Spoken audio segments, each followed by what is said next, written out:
शाम ढलने को थी। सूरज धीरे धीरे आसमान के किनारे में छुपता जा रहा था और हल्की सुनहरी रोशनी चारों तरफ फैल रही थी। बाहर सड़क पर रोज की तरह भीड़ थी। गाड़ियों का शोर, हॉर्न की आवाज और लोगों की भागदौड़, सब कुछ अपने रूटीन में चल रहा था। तभी एक काले रंग की कार तेजी से सड़क पर आगे बढ़ रही थी, जिसे करीब 20 साल की पायल चला रही थी। उसने लॉन्ग शर्ट, जीन्स और गले में स्टोल डाला हुआ था। आंखों पर सनग्लासेस और चेहरे पर पूरा कॉन्फिडेंस था। वो बड़े आराम से स्टीयरिंग संभालते हुए ड्राइव कर रही थी, जैसे उसे किसी बात की कोई चिंता ही नहीं हो। पीछे वाली सीट पर उसकी 3 सहेलियां बैठी थी, जो जोर जोर से हंस रही थी, मोबाइल से फोटो और वीडियो बना रही थी और मस्ती में पूरी तरह डूबी हुई थी। कार के अंदर इतना हंसी मजाक चल रहा था कि पायल भी उनकी बातों में खो गई और उसका ध्यान सड़क से थोड़ा हट गया। इसी बीच सामने लगे पुलिस नाके पर उसकी नजर देर से पड़ी। तभी बगल में बैठी उसकी सहेली नेहा ने घबराकर कहा, अरे पायल, सामने पुलिस। लेकिन तब तक देर हो चुकी थी और एक हवलदार ने हाथ उठाकर गाड़ी रोकने का इशारा किया।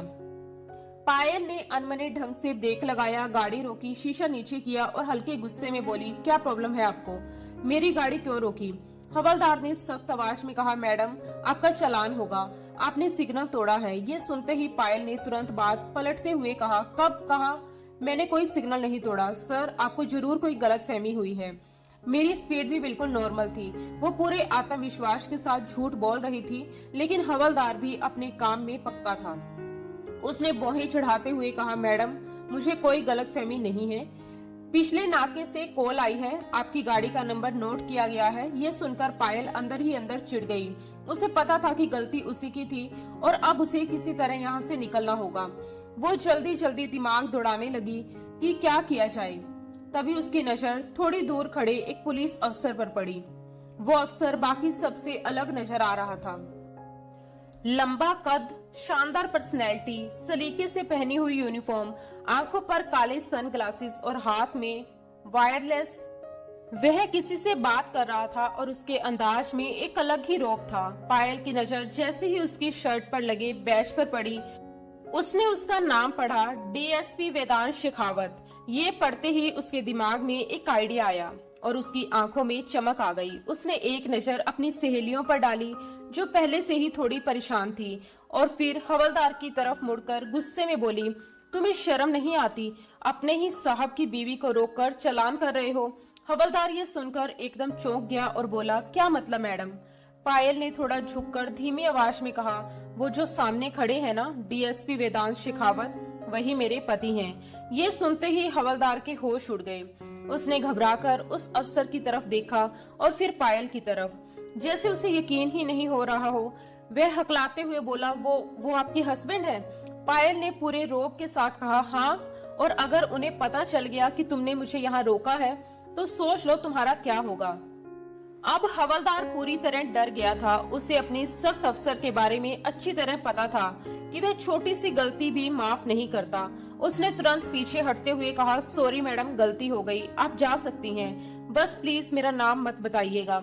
उसकी आवाज में डर साफ झलक रहा था। पायल ने बड़ी मुश्किल से अपनी हंसी रोकी और बोली, ठीक है, इस बार छोड़ रही हूँ, लेकिन आगे से ध्यान रखना। जैसे उसने उस पर कोई बड़ा एहसान कर दिया हो। फिर उसने तुरंत गाड़ी स्टार्ट की और वहां से निकल गई। जैसे ही उसकी कार उस अफसर के पास से गुजरी, पायल और उसकी सहेलियां खुद को रोक नहीं पाई और जोर जोर से हंसने लगी। सब उसकी चालाकी की तारीफ कर रही थी और कह रही थी कि उसने तो कमाल कर दिया। पायल भी अपनी इस छोटी सी जीत से बेहद खुश थी। उसके चेहरे पर शरारती मुस्कान थी और दिल में यही सुकून कि उसने एक बार फिर अपनी समझदारी से मुश्किल से निकलने का रास्ता ढूंढ लिया और पुलिस वाले को बड़ी आसानी से बेवकूफ बना दिया। लेकिन जैसे ही वो गाड़ी आगे बढ़ी, वेदांत ने अचानक चौंक कर उसके नंबर प्लेट को ध्यान से देखा और तुरंत उसका नंबर नोट कर लिया। उसके चेहरे पर हल्की सख्ती आ गई थी, जैसे उसे कुछ गड़बड़ महसूस हो गई हो। वो तुरंत पलटा और तेज कदमों से हवलदार की तरफ बढ़ा। उसके पास पहुंचते ही उसने कड़े लहजे में पूछा, तुमने उन लड़कियों को जाने क्यों दिया? उन्होंने सिग्नल तोड़ा था। उसकी आवाज में ऐसा रोब था कि हवलदार घबरा गया। वो हकलाते हुए बोला, सर वो मैडम थी। वेदांत ने भौहें चढ़ाते हुए उसे घूरा और पूछा, क्या मतलब? कौन सी मैडम? हवलदार ने डरते डरते कहा, सर आपकी वाइफ। ये सुनते ही वेदांत का दिमाग जैसे एक पल के लिए घूम गया। उसने गुस्से में कहा, क्या बकवास कर रहे हो? हवलदार ने जल्दी जल्दी सफाई देते हुए कहा, जी सर, उन मैडम ने कहा कि वो आपकी वाइफ हैं, और अगर मैंने उन्हें नहीं जाने दिया तो आपको पता चल जाता और आप मेरा ही चालान कर देते। लेकिन इतना कहते कहते ही उसका चेहरा पीला पड़ चुका था, क्योंकि वेदांत के चेहरे के भाव साफ बता रहे थे कि कुछ बहुत गलत हुआ है। वेदांत ने गुस्से में उसे डांटते हुए कहा, बेवकूफ, मुझसे पूछ तो लेते। झूठ बोलकर वो लड़की तुम्हें बेवकूफ बनाकर चली गई। पिछले 6 महीने से मेरे साथ ड्यूटी कर रहे हो, तुम्हें इतना भी नहीं पता कि मेरी अभी तक शादी ही नहीं हुई? ये सुनते ही हवलदार के पैरों तले जमीन खिसक गई। वो शर्म और डर से सिर झुकाकर खड़ा रह गया। वेदांत ने सख्त आवाज में कहा, गाड़ी की चाबी दो। हवलदार ने बिना कुछ बोले तुरंत चाबी निकालकर उसके हाथ में दे दी। वेदांत ने गाड़ी की तरफ बढ़ते हुए कहा, आगे से किसी के हाथों बेवकूफ मत बनना और अपनी ड्यूटी ठीक से करना। हवलदार तुरंत सावधान होकर बोला, जी सर, और उसे जाता हुआ देखने लगा। उधर लड़कियों की गाड़ी काफी आगे निकल चुकी थी, लेकिन वेदांत ने बिना समय गवाए उनका पीछा करना शुरू कर दिया। रास्ते में एक पुलिस नाके पर उसने गाड़ी रोकी और वहां खड़े अफसर को नंबर बताते हुए पूछा। अफसर ने तुरंत जवाब दिया, सर ये गाड़ी अभी कुछ देर पहले यहाँ से लेफ्ट साइड गई है। इतना सुनते ही वेदांत ने बिना देर किए गाड़ी को लेफ्ट मोड़ दिया और तेजी से आगे बढ़ गया। काफी दूर तक पीछा करने के बाद अचानक उसकी नजर एक घर के बाहर खड़ी उसी गाड़ी पर पड़ी। उसने गाड़ी थोड़ी दूरी पर रोकी और ध्यान से देखने लगा। तभी उसने देखा कि कार से 3 लड़कियां उतरी और हंसते हुए अंदर चली गई। लेकिन जैसे ही वो उतरी, गाड़ी तुरंत फिर से आगे बढ़ गई। वेदांत ने तुरंत अपनी गाड़ी स्टार्ट की और उसका पीछा करना जारी रखा। करीब 20 मिनट तक लगातार पीछा करने के बाद वो गाड़ी आखिर एक बड़े से घर के अंदर दाखिल हो गई। जैसे ही गाड़ी अंदर गई, गेट तुरंत बंद हो गया। ये देखकर वेदांत थोड़ा हैरान हुआ। उसने अपनी गाड़ी गेट के पास रोकी और वहां खड़े गार्ड की तरफ देखा। जैसे ही गार्ड की नजर वेदांत पर पड़ी, वह तुरंत सीधा होकर सलाम करने लगा और बोला, सर, विष्णुदत्त साहब घर पर नहीं हैं। उसने यही समझा कि वेदांत उनसे मिलने आया है। वेदांत ने शांत आवाज में कहा, नहीं, मैं विष्णुदत्त अंकल से मिलने नहीं आया। जो गाड़ी अभी अंदर गई है वो। उसने जानबूझकर अपनी बात अधूरी छोड़ दी। गार्ड तुरंत समझ गया और बोला, सर, वो पायल मैडम है, विष्णुदत्त साहब की इकलौती बेटी। ये सुनकर वेदांत के चेहरे पर हल्की मुस्कान आ गई, जैसे उसे अपनी तलाश का जवाब मिल गया हो। उसने गार्ड से कहा, ठीक है, जाओ उन्हें बुलाकर लाओ, लेकिन ध्यान रखना उन्हें मेरे बारे में कुछ मत बताना।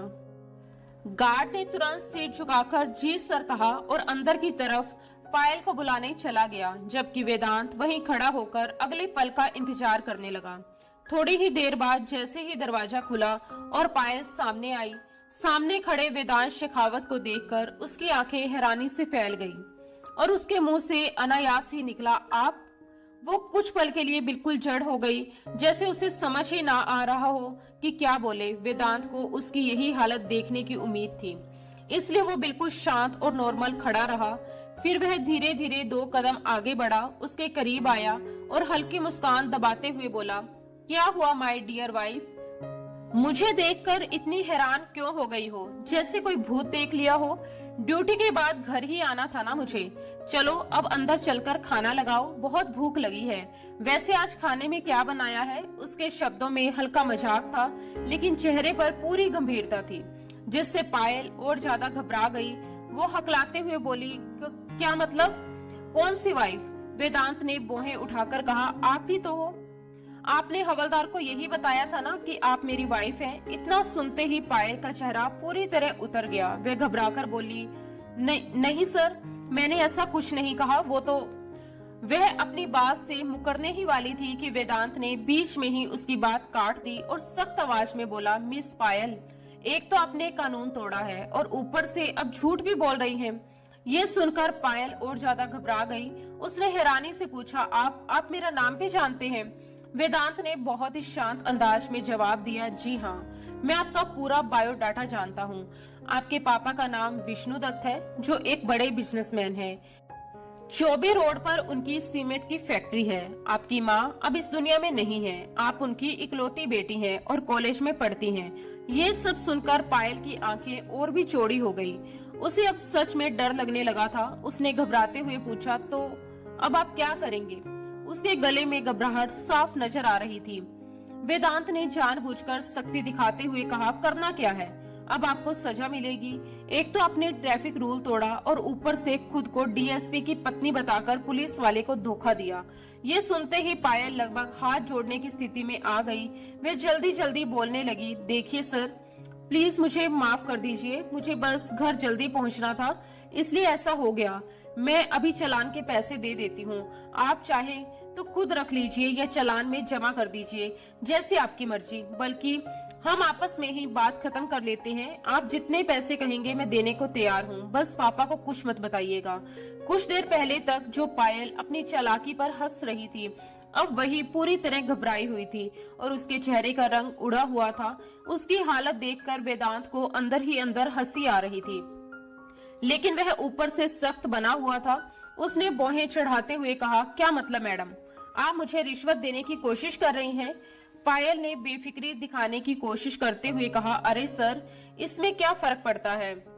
पुलिस तो वैसे भी रिश्वत लेने के लिए बदनाम है। आप ले लेंगे तो क्या हो जाएगा? और आप टेंशन मत लीजिए, मैं किसी को नहीं बताऊंगी कि डीएसपी वेदांत शेखावत ने मुझसे पैसे लिए। ये सुनकर वेदांत ने उसे तीखी नजरों से देखा। वो कुछ कहने ही वाला था कि तभी वहां एक गाड़ी आकर रुकी। पायल ने जैसे ही देखा उसके होश उड़ गए। वह उसके पापा विष्णुदत्त की गाड़ी थी। उसके चेहरे पर डर और बढ़ गया। वह तुरंत धीरे धीरे वेदांत से विनती करने लगी, सर प्लीज पापा को मत बताइएगा। आप कुछ भी बहाना बना दीजिए कि आप किसी और का एड्रेस पूछने आए थे। मैं आपको बाद में जितने पैसे कहेंगे दे दूंगी। वह तेजी से धीरे धीरे बोलती जा रही थी, जबकि वेदांत उसकी बातों को पूरी तरह अनसुना करते हुए शांत खड़ा था, जैसे अब आगे होने वाले सीन का इंतजार कर रहा हो। अरे वेदांत बेटा, तुम यहाँ बाहर क्यों खड़े हो? अंदर चलो ना। विष्णुदत्त जी हैरानी से कहते हुए पास आए और मुस्कुराते हुए उसे गले लगा लिया, जबकि पायल वहीं खड़ी दोनों को गले मिलते देख पूरी तरह हैरान और परेशान हो गई। उसे समझ ही नहीं आ रहा था कि ये सब क्या हो रहा है। विष्णुदत्त जी ने फिर हल्के से पायल को डांटते हुए कहा, पायल, तुमने इन्हें बाहर क्यों रोक रखा है? अंदर बुलाओ बेटा। लेकिन वेदांत ने तुरंत सिर हिलाकर मना कर दिया और शांत लहजे में बोला, सॉरी अंकल, अभी अंदर आने का बिल्कुल टाइम नहीं है, मैं ऑन ड्यूटी हूँ। ये सुनकर विष्णुदत्त जी ने चिंता से पूछा, ऑन ड्यूटी पर? यहाँ किस काम से आए हो बेटा? सब ठीक तो है ना?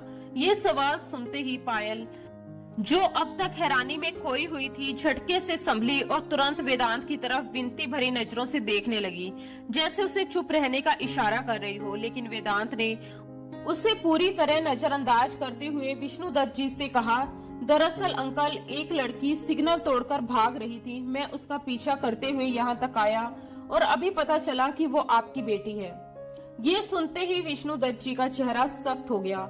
उन्होंने पायल की तरफ गुस्से से देखा और कहा, पायल, ये मैं क्या सुन रहा हूँ? पायल तुरंत घबरा गई, लेकिन फिर खुद को संभालते हुए बोली, पापा, वो नेहा को अचानक फोन आया था कि उसकी दादी की तबीयत खराब है, इसलिए मुझे जल्दी करनी पड़ी। उसने बात बनाते हुए वेदांत की तरफ गुस्से से देखा, लेकिन इससे पहले कि विष्णुदत्त जी कुछ कहते, वेदांत बीच में ही बोल पड़ा, अंकल, इन्होंने तो मुझे कुछ और ही बताया था, बल्कि ये मुझे रिश्वत देने के ऑफर भी कर रही थी। ये सुनते ही पायल का चेहरा और उतर गया। वह झुंझुलाकर बोली, तो क्या हुआ? पर्सनल रीजन था, आपको कैसे बताते? और रिश्वत की बात में कौन सी बड़ी बात है? लेना तो आप लोगों का काम ही होता है। उसकी ये बदतमीजी सुनकर विष्णुदत्त जी गुस्से में बोले, पायल, बिहेव योरसेल्फ। ये सुनकर पायल तुरंत चुप हो गई, लेकिन उसके चेहरे पर गुस्सा साफ नजर आ रहा था। अब उसे समझ आ चुका था कि वेदांत उसके पापा को जानता है, जिससे उसकी परेशानी और बढ़ गई थी। उसे सबसे ज्यादा डर इस बात का था कि कहीं वेदांत ये भी ना बता दे कि उसने खुद को उसकी वाइफ बताया था। वो मन ही मन भगवान से प्रार्थना करने लगी कि हे भगवान, बस ये बात पापा को मत पता चलने देना। और जैसे उसकी दुआ सुन ली गई हो, वेदांत ने उस बात का जिक्र नहीं किया। वो अचानक सामान्य हो गया और मुस्कुराते हुए विष्णुदत्त जी से बोला, कोई बात नहीं अंकल, इस बार जाने दीजिए, लेकिन अगर मेरी जगह कोई और अफसर होता तो बात बिगड़ सकती थी। आप इन्हें समझा दीजिए कि आगे से ध्यान से ड्राइव करें। ये कहकर उसने विष्णुदत्त जी से सामान्य तरीके से बात खत्म की और गाड़ी की तरफ बढ़ गया। जाते जाते उसने एक नजर पायल की तरफ डाली, जिसका चेहरा गुस्से से लाल हो रहा था। वह अंदर ही अंदर खोल रही थी, जैसे उसका बस चले तो वहीं उसका मुंह नोच ले। जैसे ही वेदांत वहां से गया, पायल धीरे से बड़बड़ाई, बड़ा आया ईमानदार पुलिस ऑफिसर। लेकिन उसने ये ध्यान रखा कि उसकी आवाज इतनी धीमी हो कि उसके पापा तक ना पहुंचे, क्योंकि वह अच्छी तरह जानती थी कि अगर उन्होंने सुन लिया तो उसकी डांट पक्की है। दोस्तों, अब कहानी थोड़ा पीछे जाती है, जहां से सब कुछ शुरू हुआ था। मददपुर गांव में राम प्रसाद जी नाम के एक प्रमुख बड़े जिम्मेदार रहते थे, जिनकी पूरे इलाके में काफी इज्जत थी। उनके 2 बेटे थे, बड़ा बेटा सुरेश चंद्र और छोटा बेटा विष्णुदत्त। सुरेश चंद्र ने ज्यादा पढ़ाई नहीं की थी, वह सिर्फ 8वीं तक पढ़ा था, क्योंकि उसे शुरू से ही खेती बाड़ी, जमीन जायदाद और बिजनेस के कामों में ज्यादा दिलचस्पी थी। वहीं विष्णुदत्त बिल्कुल अलग स्वभाव के थे। उन्हें पढ़ाई लिखाई का बहुत शौक था और वह आगे बढ़ना चाहते थे। यूनिवर्सिटी के दिनों में ही उन्हें अपनी क्लासमेट सवित्री से प्यार हो गया। दोनों एक दूसरे से बेहद मोहब्बत करने लगे, लेकिन उनके परिवार में बाहर शादी करने की इजाजत नहीं थी, इसलिए उन्होंने छुपकर शादी कर ली। जब ये बात राम प्रसाद जी को पता चली तो वह बहुत नाराज हुए, लेकिन बेटे की खुशी के आगे आखिरकार उनका दिल पिघल गया और उन्होंने दोनों को माफ कर दिया। इसके बाद विष्णुदत्त अपनी पत्नी सवित्री को लेकर हवेली आ गए, लेकिन घर में सब कुछ इतना आसान नहीं था। सुरेश चंद्र और उनकी पत्नी को ये बात बिल्कुल पसंद नहीं आई। उन्हें डर था कि अगर विष्णुदत्त और उसकी पत्नी वहीं रहे तो जमीन जायदाद में उनका भी हिस्सा होगा। यही सोच धीरे धीरे उनके मन में लालच बनकर बढ़ती गई। वक्त बीतता गया और फिर एक दिन राम प्रसाद जी का देहांत हो गया। उनके जाने के बाद हालात और बिगड़ गए। सुरेश चंद्र ने मौका देखकर विष्णुदत्त और सवित्री से झगड़ा किया और उन्हें हवेली से निकाल दिया। विष्णुदत्त के लिए ये बहुत बड़ा झटका था। जिस घर में उनका बचपन बीता था, जहां हर कोने में उनके माता पिता की यादें थी, उसे छोड़ना उनके लिए आसान नहीं था। लेकिन मजबूरी में उन्होंने सब कुछ छोड़ दिया और भारी दिल के साथ गांव से शहर आ गए। शहर में उन्होंने छोटे स्तर से अपना बिजनेस शुरू किया। शुरुआत आसान नहीं थी, लेकिन उनके दोस्त ओम प्रकाश शेखावत ने हर कदम पर उनका साथ दिया और उन्हें संभाला। धीरे धीरे विष्णुदत्त ने अपने दम पर काम खड़ा कर लिया। इसी दौरान उनकी जिंदगी में एक खुशखबरी आई। सवित्री मां बनने वाली थी, लेकिन किस्मत को शायद कुछ और ही मंजूर था। बेटी को जन्म देते समय सवित्री की तबीयत अचानक बिगड़ गई और डॉक्टर भी उन्हें बचा नहीं पाए। उसी पल विष्णुदत्त ने अपनी जिंदगी का सबसे बड़ा सहारा खो दिया। सवित्री की मौत ने उन्हें अंदर से तोड़कर रख दिया, क्योंकि वह उससे बहुत प्यार करते थे। लेकिन अपनी नवजात बेटी को देखकर उन्होंने खुद को संभाला। उन्होंने दूसरी शादी नहीं की और अपनी पूरी जिंदगी अपनी बेटी पायल की परवरिश में लगा दी। घर संभालने और बच्ची की देखभाल के लिए उन्होंने जमुना जी नाम की एक औरत को अपने घर पर रख लिया, जिनके पति का देहांत हो चुका था और उनका इस दुनिया में कोई नहीं था। जमुना जी ने पायल को माँ का प्यार दिया और घर को संभाल लिया। समय धीरे धीरे बीतता गया और पायल बड़ी होती गई। अब वह 20 साल की हो चुकी थी। सुंदर, आत्मविश्वासी और थोड़ी जिद्दी भी। इकलौती बेटी होने की वजह से उसे बहुत लाड़ प्यार मिला था, जिससे उसमें थोड़ी जिद और अपनी मर्जी करने की आदत आ गई थी। हालांकि वह अपने पापा से थोड़ा डरती भी थी, क्योंकि विष्णुदत्त जहां उसकी हर ख्वाहिश पूरी करते थे, वही गलत बातों पर उसे डांटने से भी पीछे नहीं हटते थे। एक दिन जब पायल यूनिवर्सिटी जाने के लिए तैयार हो रही थी, तब विष्णुदत्त ने उन्हें आवाज देकर कहा कि पायल, आज यूनिवर्सिटी से जल्दी आ जाना। शाम 4 बजे हमें ओम प्रकाश शेखावत की बर्थडे पार्टी में जाना है। ये सुनते ही पायल ने मुंह बनाते हुए कहा, पापा, मैं वहाँ जाकर क्या करूँगी, आप ही चले जाना। दरअसल उसका प्लान दोस्तों के साथ शॉपिंग मॉल जाने का था, लेकिन विष्णुदत्त ने साफ शब्दों में कहा कि नहीं, तुम्हारा चलना जरूरी है। ओम प्रकाश ने खास तौर पर तुम्हारे लिए कहा है। हमेशा मैं अकेला जाता हूँ, लेकिन आज तुम मेरे साथ चल रही हो, बस बात खत्म। ये कहकर उन्होंने अखबार उठा लिया, जिससे साफ था कि अब इस विषय पर कोई बहस नहीं होगी। पायल गुस्से में पांव पटकती हुई बाहर निकली और बड़बड़ाते हुए गाड़ी में जाकर बैठ गई। ये पापा भी ना हमेशा अपनी ही मर्जी चलाते हैं, लेकिन उसे ये भी पता था कि इस बार उसकी एक नहीं चलने वाली। यूनिवर्सिटी में दिन कब बीत गया पायल को पता ही नहीं चला। क्लास खत्म होते ही जैसे ही वह अपने फ्रेंड के साथ बाहर निकली, नेहा ने मुस्कुराते हुए पूछा, आज शॉपिंग पर चल रहे हैं ना हम लोग? पायल ने तुरंत मुंह बनाते हुए कहा, नहीं यार, आज नहीं, आज पापा के साथ ओम प्रकाश अंकल के घर जाना है। ये सुनकर नेहा ने नाराज होकर कहा, यार तुम अंकल को मना नहीं कर सकती थी। पायल ने एक गहरी सांस लेकर कहा, तुम लोग जानती हो ना, पापा अगर किसी काम के लिए बोल दें तो फिर वो करना ही पड़ता है। इतना कहकर उसने सबको बाय कहा और घर की तरफ निकल गई। घर पहुंची तो देखा कि उसके पापा ऑफिस से आ चुके थे और उसी का इंतजार कर रहे थे। वह बिना कुछ बोले सीधे अपने कमरे में चली गई और तैयार होने लगी। वैसे तो वह पहले भी कई बार ओम प्रकाश अंकल के घर जा चुकी थी, लेकिन किसी फंक्शन में पहली बार जा रही थी, इसलिए उसने आज कुछ खास पहनने का फैसला किया। उसने अपनी अलमारी से काले सितारों से चमकती, पैरों तक लंबी एक खूबसूरत रेशमी फ्रॉक निकाली। ऐसे कपड़े वह शौक से खरीद तो लेती थी, लेकिन पहनने का मौका बहुत कम मिलता था, क्योंकि यूनिवर्सिटी में वह ज्यादातर जीन्स और लॉन्ग शर्ट ही पहनती थी। ड्रेस पहनने के बाद उसने अपने बालों को हल्के से सेट किया, बीच के कुछ बालों को क्लचर में बांधा और बाकी खुले छोड़ दिए। फिर हल्का सा मेकअप किया और ड्रेस से मैच करते बड़े बड़े झुमके पहन लिए। आईने के सामने खड़ी होकर उसने खुद को देखा तो उसके चेहरे पर अपने आप मुस्कान आ गई। उसकी बड़ी बड़ी गहरी आंखें, छोटी सी नाक, निखरा हुआ रंग और लंबे घने बाल उसकी खूबसूरती को और बढ़ा रहे थे। आज वह सच में बेहद खूबसूरत लग रही थी। सैंडल की जगह उसने हल्की हील पहन ली, जिससे उसका पूरा लुक और ग्रेसफुल हो गया। जब वह तैयार होकर नीचे आई तो विष्णु दत्त ने भी एक नजर उसे देखा और हल्की मुस्कान के साथ बोले, चलो अब चलते हैं। दोनों ओम प्रकाश के घर पहुंचे, जहां फंक्शन का शानदार इंतजाम घर के बड़े से लॉन में किया गया था। चारों तरफ लाइट्स लगी हुई थी, म्यूजिक बज रहा था और मेहमानों की चहल पहल से माहौल खुशनुमा बना हुआ था।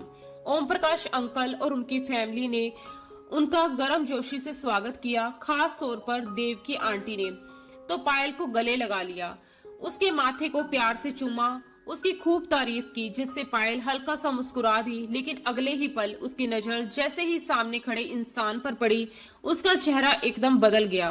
वो वेदांश शेखावत था। उसे देखते ही पायल के मन में जैसे झटका लगा। उसे ये तो पता था कि वह उसके पापा को जानता है, लेकिन ये नहीं पता था कि वह ओम प्रकाश अंकल का बेटा है। उसने मन ही मन खुद को कोसा, ओ शिट, नाम के साथ शेखावत था, मुझे उसी दिन समझ जाना चाहिए था। वो खुद को ही बेवकूफ कहने लगी कि क्यों उसने पहले ये बात नहीं समझी और ओम प्रकाश अंकल से उसकी शिकायत नहीं की। ओम प्रकाश अंकल से उसकी अच्छी बनती थी और कई बार वह उनके जरिए अपनी बातें मनवा लेती थी, लेकिन उनके परिवार के बारे में उसने कभी जानने की कोशिश ही नहीं की थी। उधर वेदांत ब्लैक जीन्स, सफेद शर्ट और ब्लैक लेदर जैकेट में बेहद स्मार्ट और हैंडसम लग रहा था। उसके बाल भी सलीके से सेट थे और उसकी पर्सनैलिटी में वही रोब था। जैसे ही उसने पायल को देखा, उसके होठों पर हल्की सी मुस्कान आ गई, लेकिन पायल ने तुरंत अपना चेहरा दूसरी तरफ घुमा लिया। वह अब भी उस दिन की बात को लेकर गुस्से में थी। उसे लग रहा था कि अगर वह चाहता तो उसके पापा के सामने उसकी इज्जत रख सकता था, लेकिन उसने ऐसा नहीं किया। उसे ऐसे सख्त और अकड़ू अफसर बिल्कुल पसंद नहीं थे। थोड़ी देर बाद जब डिनर का समय हुआ और सब लोग खाने की तरफ बढ़े, तभी पायल का फोन बजा। वो एक साइड में जाकर कॉल रिसीव करने लगी। कॉल सचिन का था, जो उसका दोस्त था। दोनों करीब 5 मिनट तक बात करते रहे। कॉल खत्म करके वह वापिस जाने ही वाली थी कि तभी वेदांत उसके सामने आ खड़ा हुआ। उसने हल्की मुस्कान के साथ कहा, कैसी है मिस पायल? उम्मीद है आज कोई सिग्नल नहीं तोड़ा होगा। उसकी ये बात सुनते ही पायल के अंदर गुस्सा भड़क उठा। उसने तीखी नजरों से उसे देखते हुए कहा, आपको उससे क्या? और अगर तोड़ूंगी भी तो चालान भरने की हैसियत रखती हूँ। हाँ हाँ, शौक से उड़ाइए विष्णु दत्त अंकल का पैसा, शायद उन्हें कोई फर्क ना पड़े, मगर मैं तो बस आपके फ्यूचर की चिंता कर रहा हूँ, क्योंकि बाप की तरह हर पति अपनी पत्नी को यूं पैसे उड़ाने नहीं देता। वेदांत ने मुस्कुराते हुए थोड़ा शरारती अंदाज में कहा, लेकिन उसकी बात सीधे जाकर पायल को चुभ गई। वो तुरंत तिलमिला उठी और तीखे लहजे में बोली, ओ हेलो मिस्टर, आपको मेरी फिक्र करने की बिल्कुल जरूरत नहीं है। मेरा पति मुझे अपना पैसा खर्च करने देगा या नहीं, ये मेरा और उसका मामला है। आप अपने काम से काम रखिए, मिस्टर ईमानदार और असूलों वाले पुलिस ऑफिसर। आखिरी शब्द उसने तंज के साथ कहे, लेकिन वेदांत बुरा मानने की बजाय और गहराई से मुस्कुरा दिया। उसने उसकी आंखों में देखते हुए धीमे लेकिन मायने भरे लहजे में कहा, अपने काम से कैसे काम रखूं मैडम, ये फिक्र तो मुझे ही करनी होगी। उसकी बात में कुछ ऐसा था कि पायल एक पल के लिए चौंक गई। उसने हैरानी से पूछा, क्या मतलब? वेदांत ने तुरंत कंधे उचकाए और बोला, कुछ नहीं। वैसे आप यहाँ क्यों खड़ी हैं? जाइए खाना खा लीजिए। इतना कहकर वह वहां से चला गया और पायल उसे उलझी हुई नजरों से देखती रह गई। उसे उसकी बात समझ नहीं आई, लेकिन उसके लहजे ने उसे अंदर तक बेचैन कर दिया। उसने सिर झटकते हुए खुद को संभाला और खाने की टेबल की तरफ बढ़ गई, लेकिन उसके मन में वेदांत की बात बार बार घूमती रही। उसकी उस बात का असली मतलब उसे कुछ दिनों बाद समझ आया, जब अचानक उसके पापा ने उससे वेदांत के प्रपोजल के बारे में बात की। ये सुनकर वह एक पल के लिए चौंक गई, लेकिन फिर बिना देर किए साफ शब्दों में बोली, सॉरी पापा, मुझे वो पसंद नहीं है, और वैसे भी मुझे पुलिस वाले बिल्कुल पसंद नहीं है। उसके शब्द साफ और सख्त थे। विष्णुदत्त कुछ देर चुप रहे, फिर बहुत शांत और समझाने वाले लहजे में बोले, पायल, मुझे वेदांत बहुत पसंद है, पर्सनली भी और प्रोफेशनली भी। वह एक बहुत अच्छा और ईमानदार पुलिस ऑफिसर है। उसकी अपने विभाग में बहुत अच्छी इमेज है और उसका फ्यूचर बहुत ब्राइट है। बहुत आगे जाएगा वो। मुझे पूरा यकीन है कि तुम उसके साथ खुश रहोगी। लेकिन पायल ने तुरंत उनकी बात काट दी और नाराजगी से बोली, आपको पसंद होगा पापा, मुझे नहीं। मैं उसके साथ कभी खुश नहीं रह सकती। उसकी आवाज में जिद साफ झलक रही थी। विष्णुदत्त जी ने गहरी सांस ली और फिर बोले, देखो पायल, मैं तुम्हें 2 दिन का समय दे रहा हूं, तुम आराम से सोच लो, फिर मुझे जवाब देना। लेकिन याद रखना, वेदांत जैसा लड़का तुम्हें दोबारा शायद ना मिले। उनका लहजा शांत जरूर था, लेकिन बात बहुत गंभीर थी। पायल ने भी उतनी ही दृढ़ता से कहा, 2 दिन बाद भी मेरा जवाब यही होगा पापा। फिर भी विष्णुदत्त जी बोले, फिर भी मैं चाहता हूं कि तुम सोचो, और अभी इस बात पर मैं कोई बहस नहीं करना चाहता। इतना कहकर वो वहां से उठकर चले गए। पायल झुंझलाकर वहीं बैठी रह गई। उसके दिमाग में गुस्सा और उलझन दोनों चल रहे थे। तभी उसका फोन बजा। सचिन का कॉल था। उसने तुरंत फोन उठाया और बात करने लगी। सचिन उसका यूनिवर्सिटी फ्रेंड था, लेकिन अब उनकी दोस्ती धीरे धीरे प्यार में बदल गई। ये दोनों को ठीक से पता ही नहीं चला। सचिन एक मिडिल क्लास फैमिली से था और पायल की बाकी सहेलियां उसे बिल्कुल पसंद नहीं करती थी। वे हमेशा उसे समझाती थी, यार वो लड़का लालची है, तुम्हारे पैसों के लिए तुम्हारे पीछे पड़ा है, उसे तुमसे नहीं तुम्हारे स्टेटस से प्यार है। लेकिन पायल कभी उनकी बात मानने को तैयार नहीं हुई। उसे लगता था कि सचिन सच में उससे प्यार करता है। उस दिन उसने फोन पर सारी बात सचिन को बता दी और फिर थोड़ी देर चुप रहने के बाद बोली, सचिन तुम अपना रिश्ता क्यों नहीं भेज देते? यह सुनकर सचिन थोड़ा सोच में पड़ गया और बोला, मैं रिश्ता भेज तो दूं, लेकिन तुम्हारे पापा तो साफ मना कर देंगे। तो क्या तुम मेरे साथ कोर्ट मैरिज करोगी? उसने वही बात फिर दोहरा दी जो वह पहले भी कई बार कह चुका था।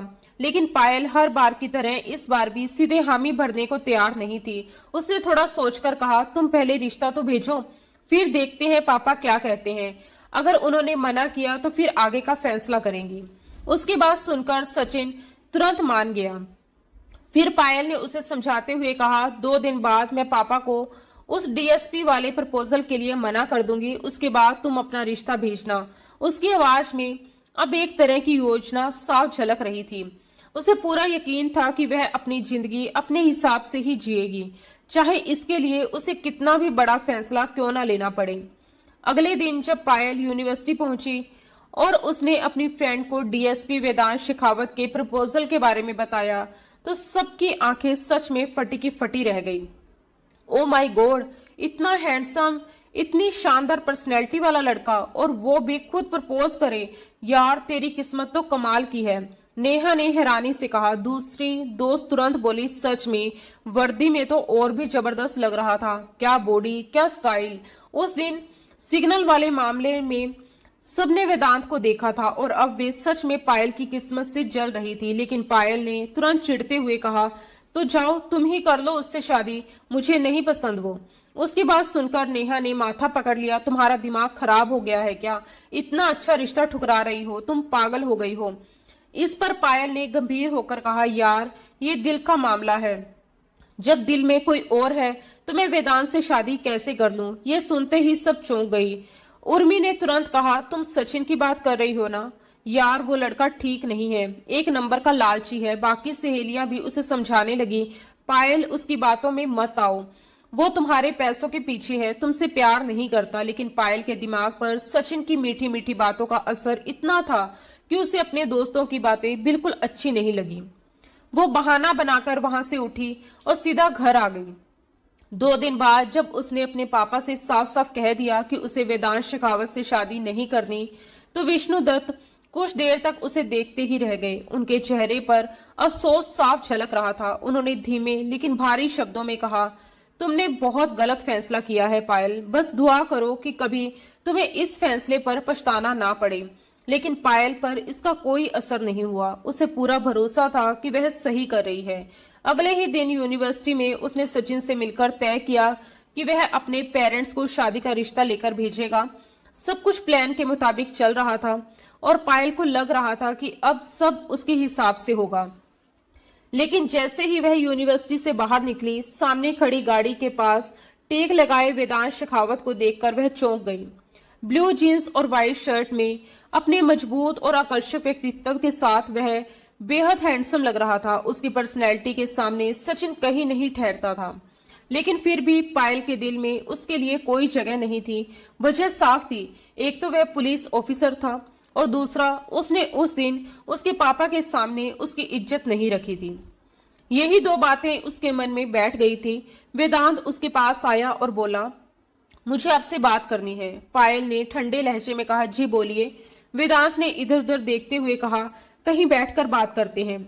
लेकिन पायल ने तुरंत मना कर दिया, सॉरी मेरे पास कहीं बैठने का टाइम नहीं है, जो कहना है यही कहिए, वो भी जल्दी। उसके इस रूखे अंदाज पर वेदांत कुछ पल चुप रहा, उसे ध्यान से देखता रहा। फिर उसने सीधे पूछा, मेरा प्रपोजल आपने क्यों रिजेक्ट किया? पायल ने बिना झिझक जवाब दिया, किसका प्रपोजल एक्सेप्ट करना है या रिजेक्ट करना है, ये मेरा हक है। वेदांत ने गहरी सांस लेकर कहा, हाँ मानता हूँ, लेकिन मैं कोई आम इंसान नहीं हूँ। उसके आखिरी शब्दों में हल्की नाराजगी झलक रही थी।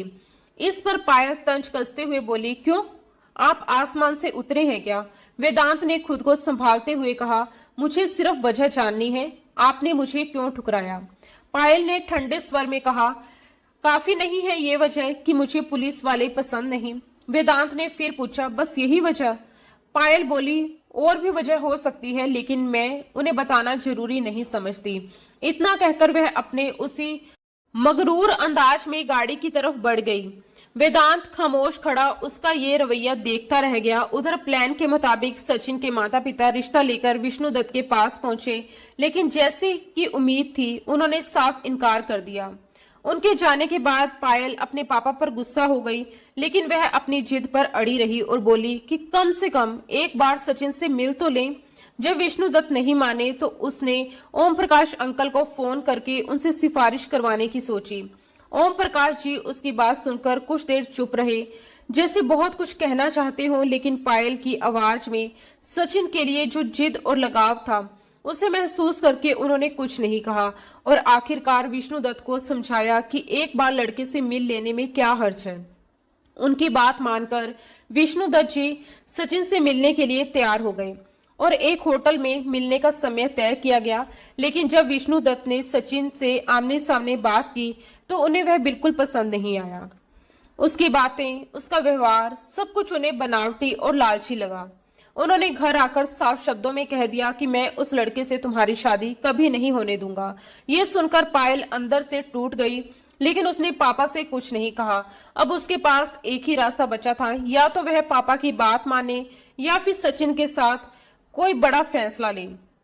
और यही से उसकी जिंदगी एक ऐसे मोड़ पर आकर खड़ी हो गई थी जहां आगे का हर कदम उसकी पूरी जिंदगी बदल सकता था। विष्णुदत्त को ये लगने लगा था कि शायद उनकी बातों का असर पायल पर हो गया है और अब वह समझदारी से फैसला लेगी। लेकिन उन्हें बिल्कुल अंदाजा नहीं था कि उनकी बेटी के मन में किस तरह का तूफान चल रहा है।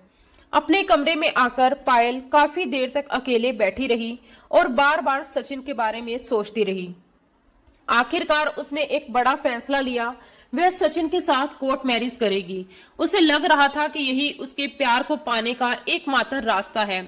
उधर अगले ही दिन अचानक गांव से उसके चाचा सुरेश चंद्र अपनी पत्नी उर्मिला के साथ शहर आ पहुंचे। विष्णुदत्त के लिए ये पल बेहद भावुक था, क्योंकि 20 साल बाद वह अपने बड़े भाई से मिल रहे थे। पुराने गिले शिकवे जैसे उस एक मुलाकात में कहीं खो गए थे। सुरेश चंद्र अब पूरे गांव के जिम्मेदार और मुखिया बन चुके थे। रोबदार व्यक्तित्व, बड़ी बड़ी मूछें, सख्त आवाज और पूरे गांव पर उनका दबदबा था। हर फैसला वही लेते थे और लोग उनकी बात मानते थे। लेकिन इस रोब और ताकत के पीछे एक खालीपन भी था। उनकी अपनी कोई औलाद नहीं थी। उनकी पत्नी उर्मिला ने अपनी बहन के बेटे रोहन को अपने पास रख लिया था, जो अब लगभग वहीं का होकर रह गया था। समय के साथ सुरेश चंद्र के मन में एक और डर घर कर गया था। उनकी इतनी बड़ी जायदाद का वारिस कौन होगा? उन्हें ये बात खटकने लगी थी कि विष्णुदत्त की एक बेटी है और आगे चलकर वह अपने हिस्से का दावा जरूर करेगी।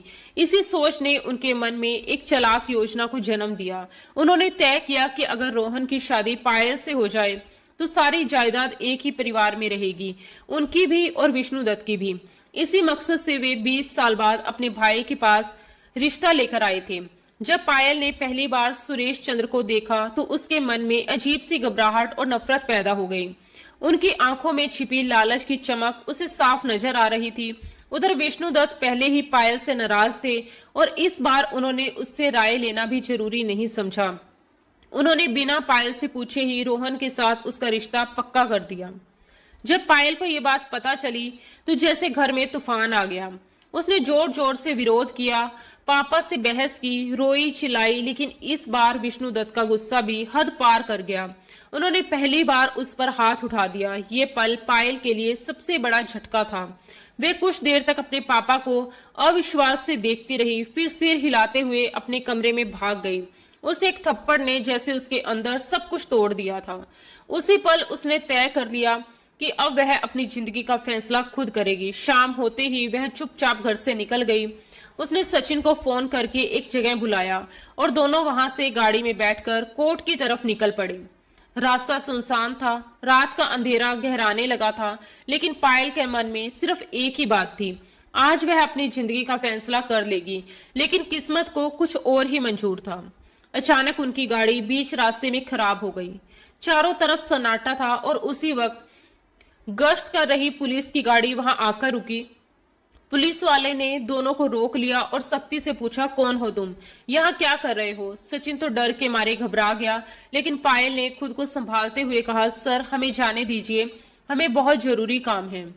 पुलिस वाले ने शक भरी नजरों से पूछा, क्या जरूरी काम है? फिर तंज कसते हुए बोला, लड़का लड़की का जरूरी काम हम अच्छे से जानते हैं, चलो थाने। लाख समझाने के बावजूद पुलिस वाले उन्हें थाने ले आए। इसी बीच वेदांत शेखावत वहां से निकलने ही वाला था कि उसकी नजर अचानक पायल पर पड़ी। उसे एक लड़के के साथ थाने में देखकर वह पहले तो चौंका, लेकिन जब पूरा मामला समझ आया तो उसके अंदर गुस्से की आग भड़क उठी। उसने भारी आवाज में कहा, तो ये है मेरे प्रपोजल को ठुकराने की असली वजह। उसके शब्दों में दर्द और तिरस्कार दोनों झलक रहे थे। ये सुनकर पायल की नजरें झुक गई। उस पल वेदांत के पास पूरा मौका था। वह चाहता तो विष्णुदत्त को फोन करके सब कुछ बता सकता था, पायल की सच्चाई सामने ला सकता था और अपने अपमान का बदला भी ले सकता था, लेकिन उसने ऐसा कुछ नहीं किया। उसने चुपचाप पायल को गाड़ी में बिठाया और उसे उसके घर के बाहर छोड़ आया। जब पायल गाड़ी से उतरने लगी तो वेदांत ने बेहद गंभीर लहजे में कहा, भगवान ने तुम्हें बचा लिया है पायल, वरना आज जो कदम तुम उठाने जा रही थी उसके बाद तुम्हारी जिंदगी बर्बाद हो जाती। उस लड़के का क्रिमिनल रिकॉर्ड है, तुम पहली लड़की नहीं हो जो उसके झांसे में आई हो। ये सुनकर पायल का चेहरा एकदम सफेद पड़ गया। वह कुछ बोल भी नहीं पाई। वेदांत बिना उसकी तरफ देखे वहां से चला गया। पायल जिस खामोशी से घर से निकली थी उसी खामोशी के साथ वापस लौट आई। उसके पापा को इस बात का जरा सा भी अंदाजा नहीं हुआ कि उनकी बेटी किस रास्ते पर जाने वाली थी और कैसे आखिरी पल में वह बच गई। उस रात पायल की जिंदगी का सबसे बड़ा सच उसके सामने आया था, जब व्हाट्सएप पर वेदांत की तरफ से भेजे गए मैसेज में सचिन के सारे अपराधों का काला सच खुलकर सामने आ गया। हर सबूत, हर जानकारी ने जैसे उसकी आंखों से पर्दा हटा दिया। जिस इंसान पर उसने आंख बंद करके भरोसा किया था वही सबसे बड़ा धोखेबाज निकला। ये सब देखकर वह कुछ पल के लिए बिल्कुल पत्थर सी हो गई। ना रो पाई, ना कुछ बोल पाई। उसके सारे सपने एक ही पल में टूटकर बिखर गए थे। अब उसके पास कोई रास्ता नहीं बचा था सिवाय इसके कि वह चुपचाप रोहन के रिश्ते के लिए हाँ कर दे। पहली बार उसे अपने फैसले पर गहरा पछतावा हुआ। उसे समझ आ गया था कि उसने वेदांत को ठुकराकर कितनी बड़ी गलती कर दी थी।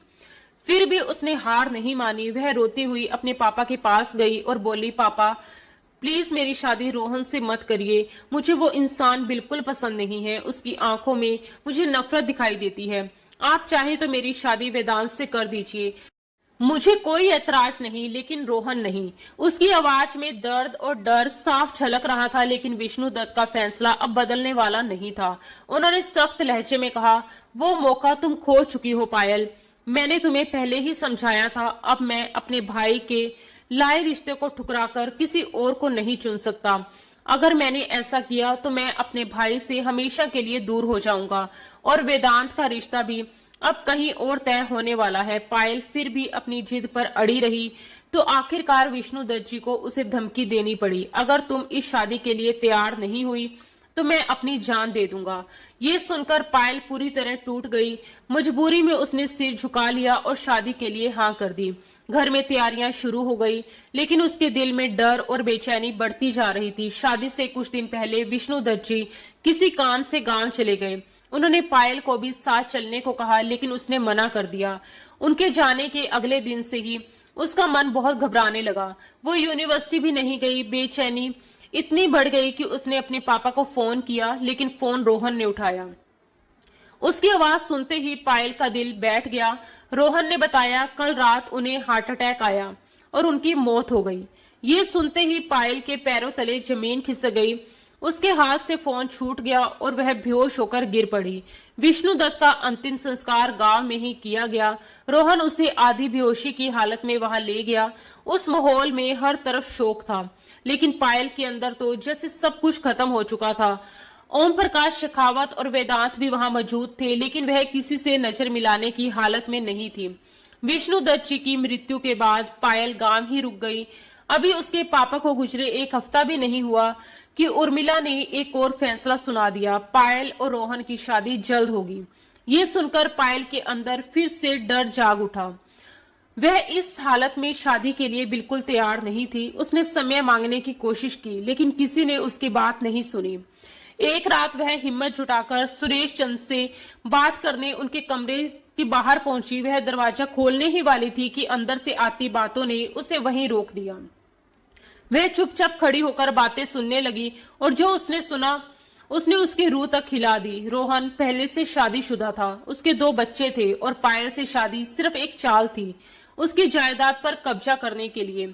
शादी के बाद उसे तलाक देने का प्लान था। इतना ही नहीं, ये भी पता चला कि विष्णु दत्त ने ये साजिश खुद सुन ली थी और उसी सदमे में उन्हें हार्ट अटैक आया था। ये सच्चाई जानकर पायल के पैरों तले जमीन खिसक गई, लेकिन उसने खुद को संभाल लिया।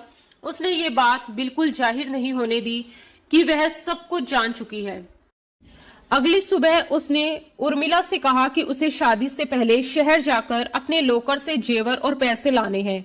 उर्मिला पहले तैयार नहीं हुई, लेकिन जैसे ही पैसों की बात आई उसने तुरंत इजाजत दे दी और साथ में रोहन को भेज दिया ताकि वह उस पर नजर रख सके। पूरे रास्ते रोहन की गंदी और बेहुदा हरकतों ने पायल को अंदर तक डरा दिया था। वह बार बार उसे घूरता, गलत इशारे करता और मौका मिलते ही उसे छूने की कोशिश करता, लेकिन पायल किसी तरह खुद को संभाले रही। जैसे ही वह शहर वाले घर पहुंचे उसने चालाकी से रोहन को ड्राइंग रूम में बिठाया और खुद पीछे के दरवाजे से चुपचाप निकल गई। अब उसका एक ही सहारा था, ओम प्रकाश अंकल। वही थे जो उसे इस मुसीबत से बचा सकते थे। जब वह उनके घर पहुंची तो उसकी हालत देखकर ओम प्रकाश अंकल और देवकी आंटी दोनों घबरा गई। वह बुरी तरह रो रही थी, कांप रही थी और टूट चुकी थी। उसने रो रोकर सारी सच्चाई उन्हें बता दी, रोहन की असलियत, उसकी साजिश और अपने पापा की मौत का असली कारण। ये सब सुनकर दोनों को गहरा सदमा लगा। उन्होंने उसे संभाला, दिलासा दिया और भरोसा दिलाया कि अब वह उनके पास पूरी तरह सुरक्षित है। लेकिन उधर सुरेश चंद्र और रोहन उसे हर जगह ढूंढ रहे थे। तीसरे ही दिन वे ओम प्रकाश जी के घर भी पहुंच गए। उन्होंने सीधे सीधे पायल के बारे में पूछा, लेकिन ओम प्रकाश जी ने साफ इनकार कर दिया। जाते जाते सुरेश चंद्र ने धमकी दी, कल इसी वक्त फिर आएंगे, अगर पायल नहीं मिली तो अपहरण का केस कर देंगे। ये सुनकर माहौल और भी तनावपूर्ण हो गया। ओम प्रकाश जी समझ गए थे कि मामला बहुत गंभीर है। सुरेश चंद्र जैसे रसूखदार आदमी से भिड़ना आसान नहीं था। अगर पायल को सच में बचाना है तो उसे एक मजबूत सहारा देना होगा, एक ऐसा रिश्ता जो उसे कानूनी और सामाजिक सुरक्षा दे सके। काफी सोच विचार और अपनी पत्नी से सलाह के बाद उन्होंने एक बड़ा फैसला लिया। पायल की शादी वेदांत से कर दी जाए। लेकिन एक दिक्कत थी, पायल पहले ही वेदांत का प्रपोजल ठुकरा चुकी थी, इसलिए उन्होंने उससे पूछना जरूरी समझा। जब उन्होंने पायल से बात की तो उसने सिर झुकाकर धीमी आवाज में कहा, अंकल, उस वक्त मैंने बहुत बड़ी गलती की थी, अब मुझे कोई ऐतराज नहीं है। मैं अपनी जिंदगी का फैसला आप लोगों पर छोड़ती हूँ। उसके शब्दों में पछतावा और थकान साफ झलक रही थी। ये सुनकर ओम प्रकाश जी और देवकी जी को थोड़ी राहत मिली, लेकिन असली मुश्किल अभी बाकी थी, वेदांत को मनाना। जब उसे इस फैसले के बारे में पता चला तो वह गुस्से से भर गया। उसका आत्म सम्मान उसे ये मंजूर नहीं कर रहा था कि वह उसी लड़की से शादी करे जिसने कभी उसे ठुकरा दिया था। उसके अंदर जो भी भावनाएं कभी पायल के लिए थी, अब सब खत्म हो चुकी थी, बस गुस्सा बाकी था। ओम प्रकाश जी और देवकी जी ने उसे बहुत समझाया। आखिरकार उन्होंने उसे ये कहकर मनाया कि फिलहाल वह सिर्फ पायल की सुरक्षा के लिए उससे शादी कर ले, आगे का फैसला वह बाद में कर सकता है। काफी समझाने के बाद वेदांत तैयार हुआ। पास के ही एक मंदिर में बहुत ही सादगी से दोनों की शादी कर दी गई। ना कोई शोर शराबा, ना कोई बड़ा समारोह, बस कुछ अपने लोग और एक मजबूरी भरा रिश्ता। शादी के बाद भी वेदांत के दिल में कोई नरमी नहीं थी। दूसरी तरफ पायल, वह अपने नए कमरे में उस बेड पर चुपचाप सिमटी बैठी थी। उसके दिल में शर्मिंदगी, डर और अनजान भविष्य का बोझ था। देवकी आंटी ने जल्दी जल्दी ब्यूटिशियन बुलाकर उसे तैयार करवाया था, नई ड्रेस मंगवाई और कमरे को फूलों से सजा दिया था। सब कुछ एक नई दुल्हन की तरह किया गया था। पायल ने देवकी आंटी को मना भी किया था, लेकिन उन्होंने उसकी एक नहीं सुनी। अब वह उस सजे हुए कमरे में बैठी खुद को बहुत अजीब और असहज महसूस कर रही थी। उसे समझ नहीं आ रहा था कि वह क्या करे, वेदांत का इंतजार करे या कपड़े बदल ले। अभी पायल कोई फैसला कर पाती उससे पहले ही दरवाजा खुला और वेदांत अंदर आ गया। सजा हुआ कमरा और दुल्हन के रूप में बैठी पायल को देखकर वह एक पल के लिए चौंक गया और गुस्से में उसके पास आते हुए बोला, तुम यहाँ क्या कर रही हो? उसके तेवर देखकर पायल जल्दी से उठी और घबराकर बोली कि आंटी उसे यहाँ छोड़ गई है। कुछ पल के लिए वेदांत चुप रहा, लेकिन फिर ताने भरे लहजे में बोला, ये सब सजना सवरना क्यों? क्या वह उसे पिघलाने की कोशिश कर रही है? ये सुनते ही पायल का चेहरा शर्म से लाल हो गया। वह सफाई देने लगी, लेकिन वेदांत ने उसकी बात काटते हुए साफ कह दिया कि वह कोई बच्ची नहीं है जो मजबूरी में ये सब कर रही हो। अगर वह चाहती तो मना कर सकती थी, इसलिए वह ये उम्मीद बिल्कुल छोड़ दे कि इस शादी से उसे कोई प्यार या अपनापन मिलेगा, क्योंकि उसने ये शादी सिर्फ अपने माता पिता के दबाव में की है और उससे कोई उम्मीद ना रखे। ये कहकर वह ड्रेसिंग रूम में चला गया और पायल वहीं खड़ी उसकी बातों से आहत रह गई। उसे पहली बार एहसास हुआ कि किसी के ठुकराने का दर्द कितना गहरा होता है।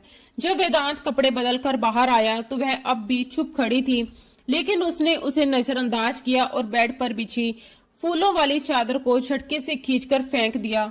फूल पूरे कमरे में बिखर गए और पायल को लगा जैसे उसने उसकी भी भावनाओं को ठुकरा दिया हो। फिर वह एक तरफ लेट गया और नाइट बल्ब जला दिया। पायल धीरे से उठी, अपने भारी कपड़े संभाले और आंसू रोकते हुए ड्रेसिंग रूम में चली गई, जहां उसने ज्वेलरी और दुल्हन का जोड़ा उतारकर एक साधारण सूट पहन लिया। वापस आकर वह सोफे पर जाने लगी तो वेदांत ने फिर ताना मारा, ये नया ड्रामा क्यों? क्या वह खुद को इतना खास समझती है कि उसके पास सोने से वह खुद पर काबू नहीं रख पाएगा? और साफ कह दिया कि वह अब उसके लिए कोई मायने नहीं रखती। ये सुनकर पायल चुपचाप वापस आकर बेड के दूसरे कोने पर लेट गई। दोनों ने एक दूसरे से मुंह फेर लिया और रात खामोशी में गुजर गई, लेकिन पायल की बंद आंखों से आंसू बहते रहे। ये दर्द था, बेबसी थी या अपमान, वह खुद भी नहीं समझ पाई। अगले दिन जब सुरेश चंद्र और रोहन आए और उन्हें पता चला कि पायल अब ओम प्रकाश जी की बहू बन चुकी है, तो वे मायूस होकर लौट गए, जिससे पायल ने राहत की सांस ली। कुछ दिनों तक वह घर पर ही रही। फिर ओम प्रकाश अंकल की इजाजत से उसने यूनिवर्सिटी जाना शुरू किया।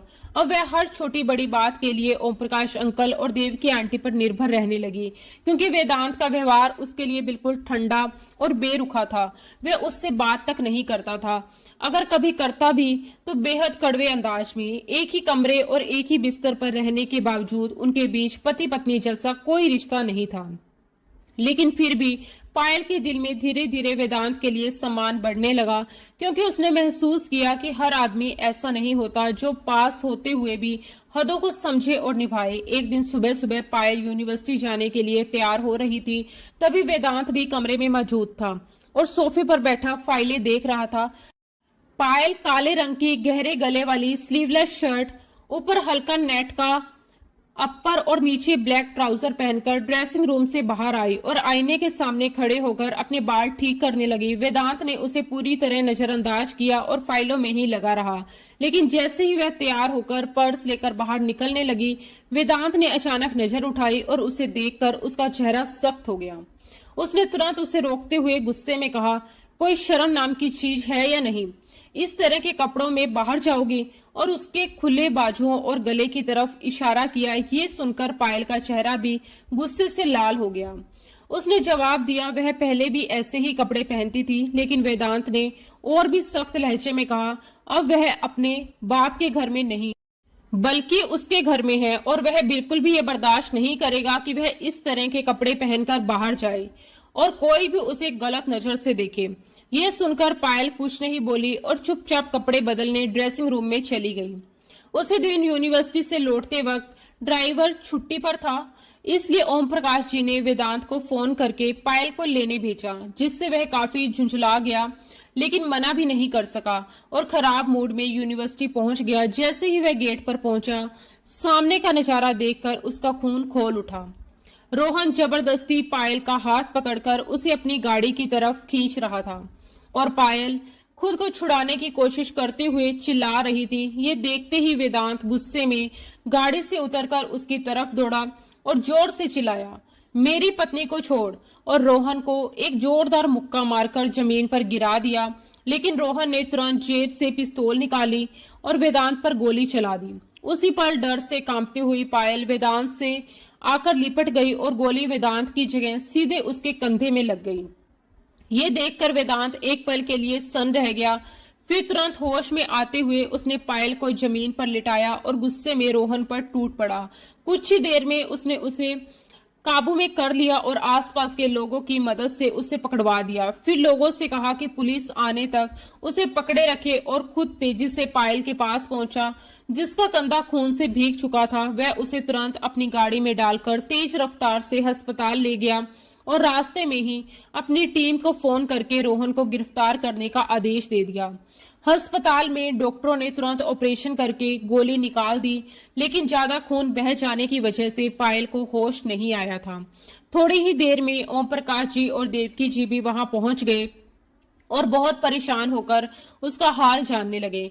वहीं दूसरी तरफ वेदांत अस्पताल के कॉरिडोर में बेचैनी से टहल रहा था।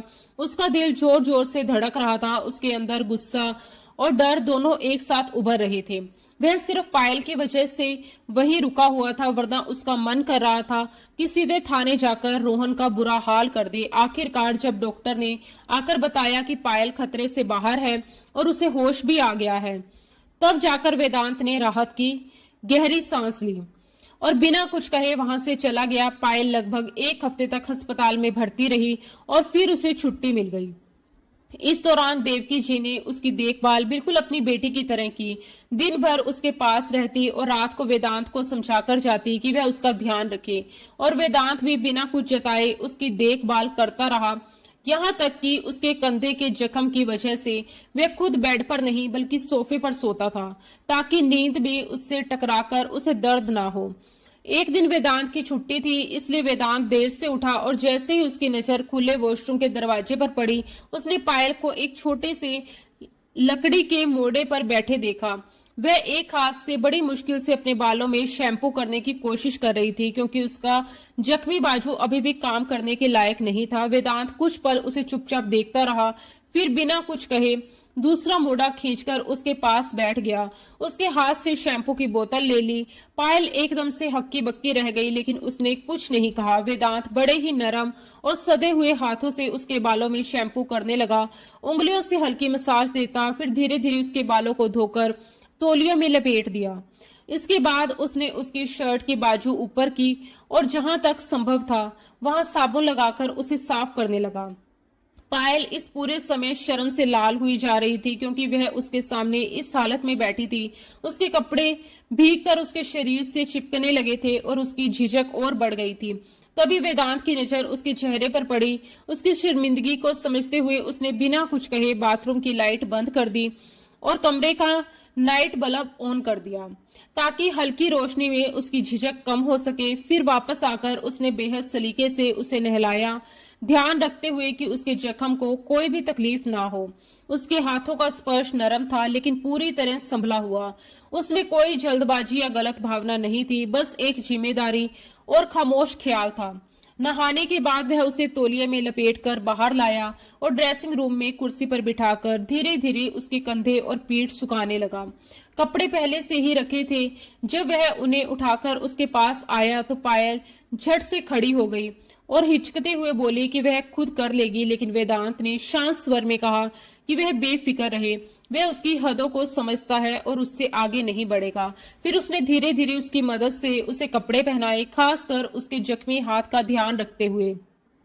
हर हरकत में एक दूरी और सम्मान था। कपड़े पहनाने के बाद उसने उसके बाल भी खुद ही सुखाकर सुलझा दिए। उसे बेड पर बिठाकर चुपचाप अपनी फाइल लेकर बाहर चला गया, लेकिन उसकी इस खामोश देखभाल ने पायल के दिल में उसके लिए पहले से भी ज्यादा नरमी और लगाव भर दिया। रात को जब वेदांत वापस सोने आया तो उसने देखा कि पायल बेचैन होकर बार बार करवट बदल रही है। उसने हल्के और नरम लहजे में पूछा, क्या हुआ, कोई परेशानी है? उसके इस बदले हुए अंदाज से पायल को हिम्मत मिली और वह उठकर बैठ गई। नजरें झुकाकर धीमी आवाज में बोली कि उसे उससे माफी मांगनी है। वेदांत ने पूछा, किस बात के लिए? तो उसने बड़ी मुश्किल से कहा कि उसे रिजेक्ट करने के लिए सॉरी कहना है। ये सुनकर वेदांत कुछ पल के लिए चुप रह गया, फिर शांत स्वर में बोला कि इंसान होने के नाते उसे ये हक था, और बात तो वही खत्म करके करवट लेकर लेट गया। पायल भी चुपचाप लेट गई, लेकिन उसकी आंखों से दो आंसू निकलकर तकिए में समा गए।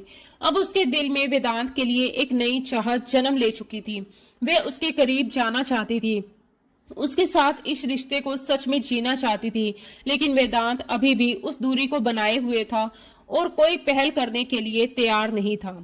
पायल के मन में बार बार वेदांत की वही शब्द गूंज रहे थे, वेदांत शेखावत दिल से उतरी चीजों की तरफ देखता भी नहीं। ये सोच उसे अंदर तक चुभ रही थी। उसे लगने लगा था कि शायद सच में वह उसके दिल से उतर चुकी है, और यही एहसास उसके लिए सबसे ज्यादा तकलीफ दे था। मगर वक्त के साथ उसका जख्मी बाजू ठीक होने लगा, उसके साथ साथ उसके दिल में छुपे जज्बात भी साफ होने लगे।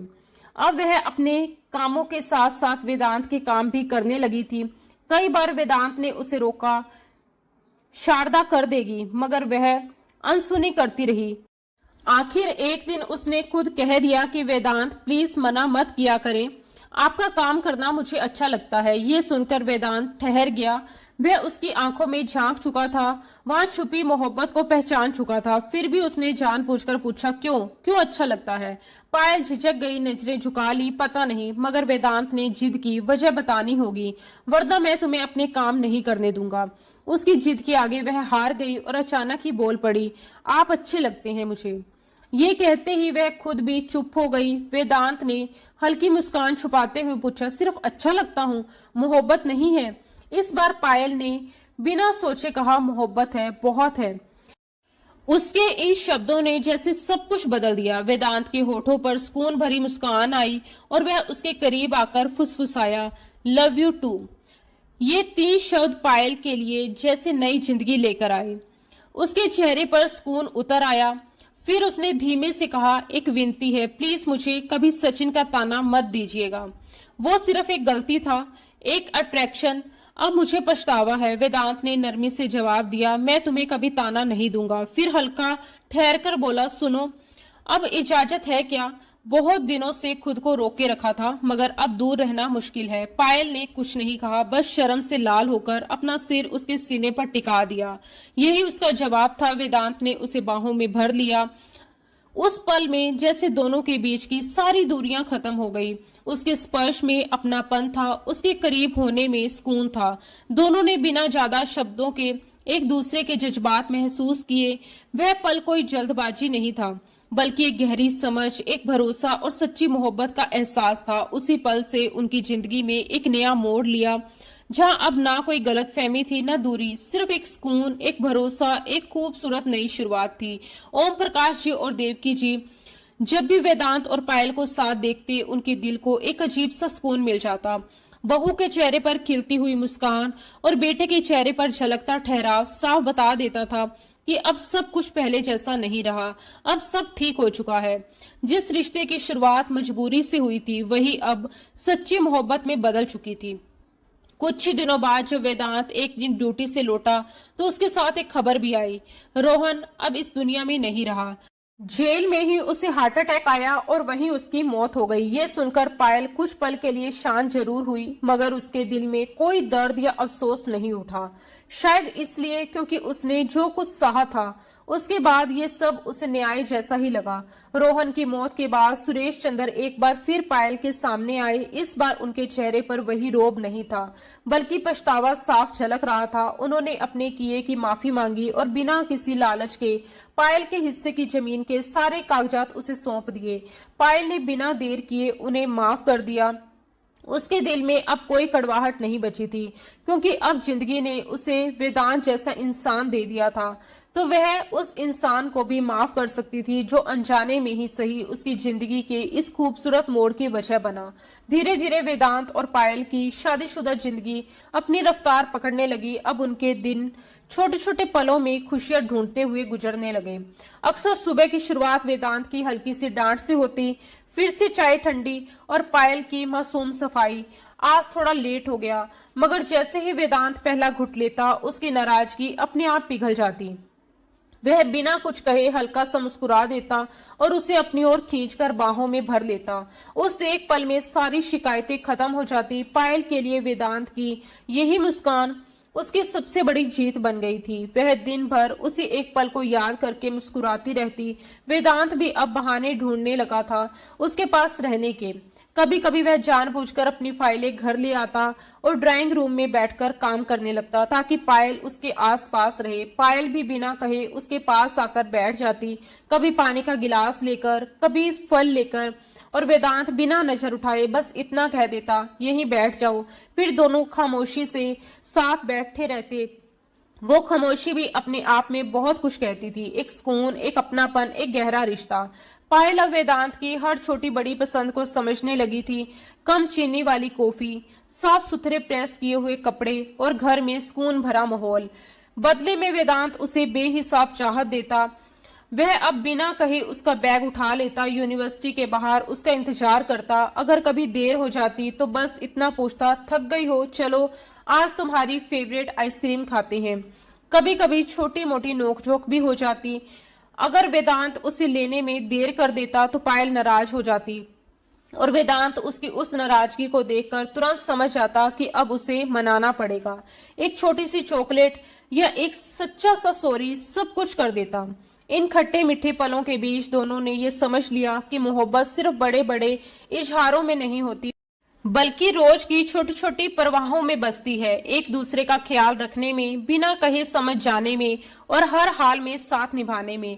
अब उनका रिश्ता किसी मजबूरी का नहीं रहा था, बल्कि वह भरोसे, सुकून और सच्चे अपनेपन में बदल चुका था। एक ऐसा रिश्ता जो हर गुजरते दिन के साथ और भी मजबूत होता जा रहा था। दोस्तों, आज की हमारी ये कहानी आपको कैसी लगी कमेंट बॉक्स में जरूर बताना। अगर कहानी ने आपके दिल को छुआ हो तो प्लीज इसे लाइक जरूर करें और अपने दोस्तों के साथ भी शेयर करें। ऐसे ही दिल को छू लेने वाली रोमांटिक कहानियां सुनने के लिए हमारे चैनल को सब्सक्राइब करना बिल्कुल ना भूलें।